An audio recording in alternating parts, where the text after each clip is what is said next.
You are Locked On Knicks POSTCAST, part of Locked On Sports New York on the Locked On Podcast Network. Your team every day. All right, the Knicks had plenty of momentum heading into Game 4 of the Eastern Conference Finals in Indy against the Pacers. Unfortunately, New York did not respond. The Pacers outlast New York tonight. Final score 130-121. And now the Knicks have their backs against the wall. They are one more defeat from the golf course. That's right. Pacers now have a 3-1 series edge heading back to New York for Game 5 Thursday night.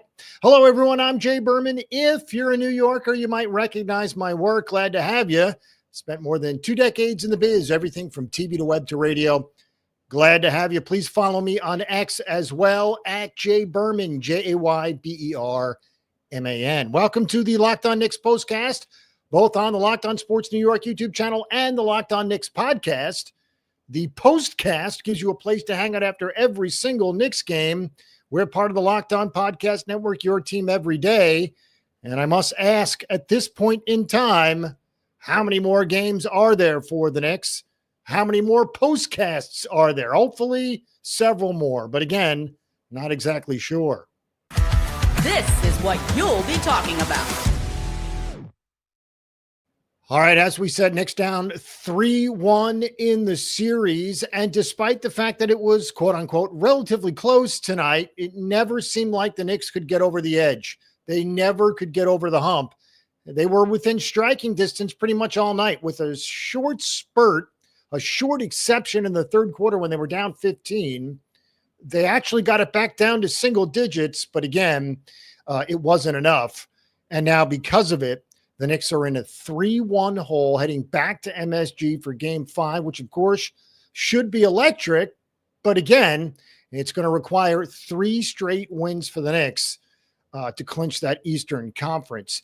The Knicks are now 6-2 on the road in the playoffs. That was their second loss. Of course, the Pacers have lost just 3 times this entire postseason. They've played 3 series. They've lost Game 3 in all 3 series. Those are the only games they lost. They won their first round series 4-1. They won their second round series 4-1, and now have a chance to close out the Knicks in a 4-1 closeout game on Thursday night. And obviously, a big reason why is Tyrese Haliburton. Haliburton was truly unforgettable tonight. He had 32 points, 12 rebounds, 15 assists, 4 steals, and did not commit a turnover.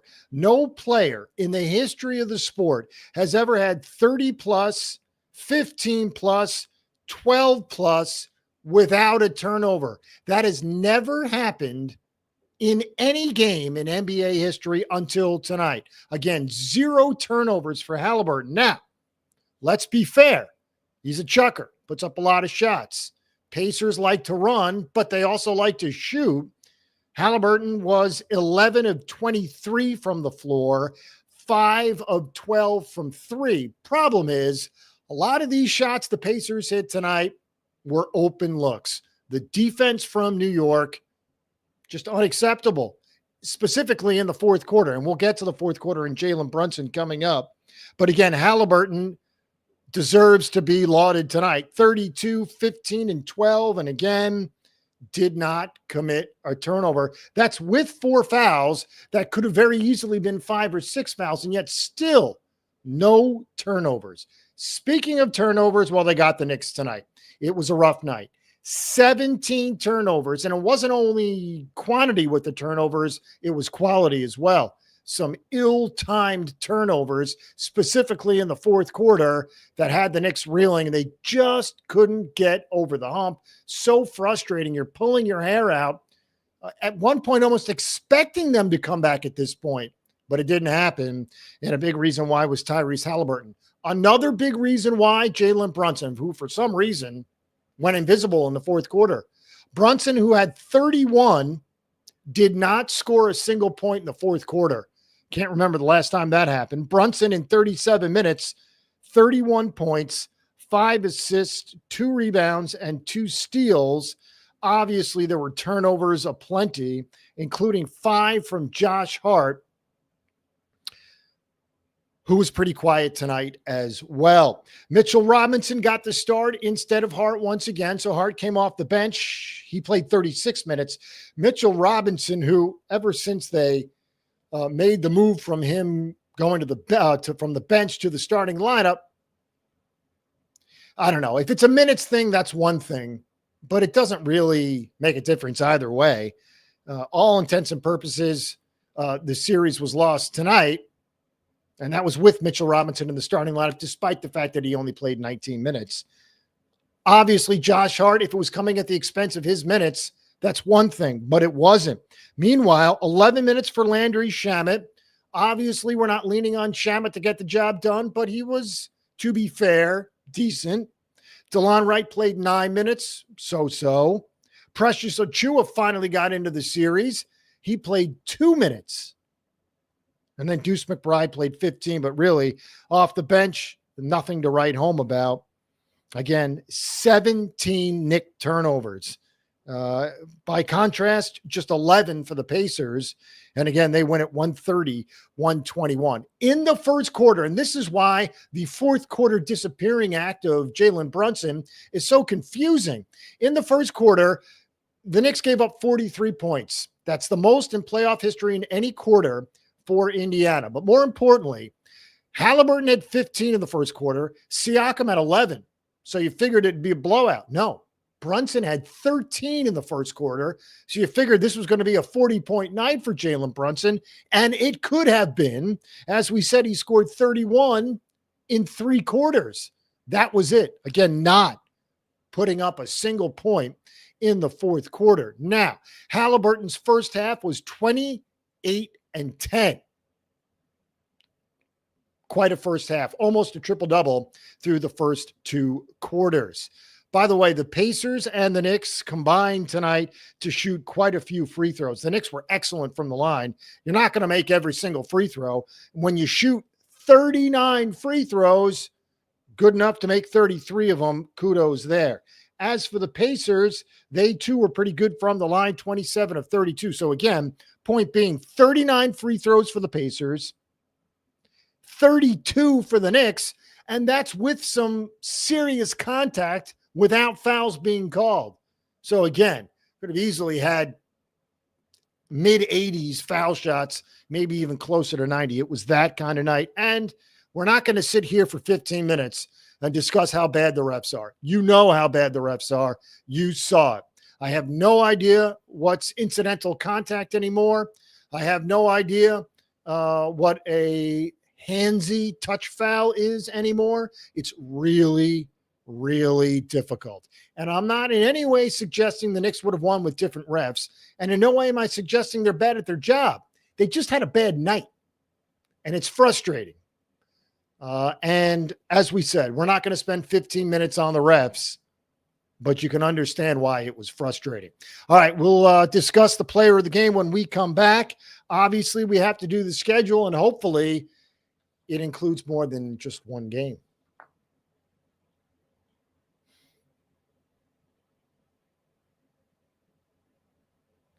All right, the days are getting longer, the weather's warming up, and people are spending more time outside, which means it's the perfect time to refresh your outdoor space. Whether you're working with a big backyard or a small balcony, Wayfair has everything you need to make it feel more like you. Wayfair's massive selection of outdoor essentials makes it easy to transform any space into your ideal summer setup. From comfy conversation sets to sleek dining tables and outdoor decor, they've got it all, and at prices that fit your budget. Whether you're entertaining guests or just relaxing solo, shop Wayfair to help you unwind. Shop a huge selection of outdoor furniture online.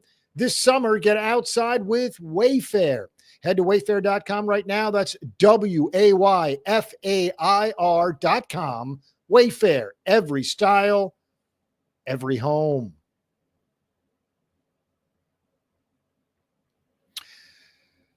All right, we are back, and obviously it's the segment of the show that features the best player, or at least the player of the night, So let's go. This is the Locked On Player of the Game. All right, so obviously the player of the game is Tyrese Haliburton. We told you all about his special night. As for the Knicks, well, Karl Anthony Towns had quite an eventful night. It involved 24 points and 12 rebounds, but he knocked knees late with Aaron Nesmith on his drive to the rim. It looked like his left knee and the right knee of Nesmith came together. Cat was writhing in pain. It looked really, really bad. Now, he continued to play, stayed in the game. But again, that might just be adrenaline. You never know. And we're not suggesting any injury by any stretch of the imagination. But we certainly want to keep our eyes open for that. And any updates, obviously, will be key. No Cat, no chance for the Knicks. So we got to make sure Cat is ready to go. By the way, in the NBA playoffs, when the team is leading the series, or at least a best of 7 series, 3-1, well, they are 283-13. So again, difficult task ahead for the Knicks. Backs against the wall. They're in a 1-3 hole. And the Pacers are 1 win from just their second NBA Finals. And again, they've never won the title. So that'll be interesting to look for. Pacers, by the way, for the final 8 minutes of the fourth quarter, were in the penalty. We're in the bonus. Amazing stuff. How many foul calls there were tonight? As we said, 39 free throws, 33 makes, including 2 for Mitchell Robinson. Once Mitchell Robinson made the first 2, the Hack-a-Mitch was done. If he's going to make the free throws, well, then that strategy is right out the window. So again, 39 for the Knicks, 32 for the Pacers. Really, it was just a parade. Knicks had the fun at the line in the third quarter. Pacers returned the favor with all those free throws in the fourth quarter. And again, the fouls were aplenty. 5 fouls for OG, 4 apiece for Cat, Mitchell Robinson, and Mikal Bridges. Meanwhile, Miles Turner fouled out for Indiana. They also had 4 apiece for Nembhard, Haliburton, and Pascal Siakam. But again, that was literally everybody. Every starter on both sides had at least 3 fouls. Not one starter had fewer than 3 fouls. Tells you all you need to know about the type of game it was and the type of night it was. As for the schedule right now, we can only bank on Game 5. At least it's back at the Garden, where despite the struggles, you got to feel pretty good about the home crowd. Again, Thursday, 8 o'clock tip time in New York with their backs against the wall. Now, of course, you'll hear this plenty over the next 48 hours. 1 game at a time. That's all it takes. Knicks will need to win 5, 6, and 7 to get to the finals. But again, unlikely, but not impossible. We've seen lots of crazy stuff these NBA playoffs, including 3 20-point-plus comebacks for the Knicks. 2 against Boston, obviously, the first 2 games of that series. And then obviously the last game, Game 3 against the Pacers. All right. Thanks for making Locked On Sports New York your first listen today. For your second listen, check out Locked On NBA Game Night. Every game, every night until an NBA champion is crowned. I'll get local analysis on a national scale. Find NBA Game Night on Locked On NBA on YouTube or wherever you listen to podcasts. Also want to mention our partners in crime over at Locked On Knicks. That's Gavin Shaw and Alex Wolf. Again, the All-Stars handle all the stuff at Locked On Knicks. They're the best, so follow, subscribe, and enjoy. As we said, Game 5, that's all we can worry about now. We'll keep our fingers crossed, knock on wood, that Cat's okay. But again, Game 5 will be Thursday night, and obviously the postcast will commence immediately following the end of Game 5. See you in 48.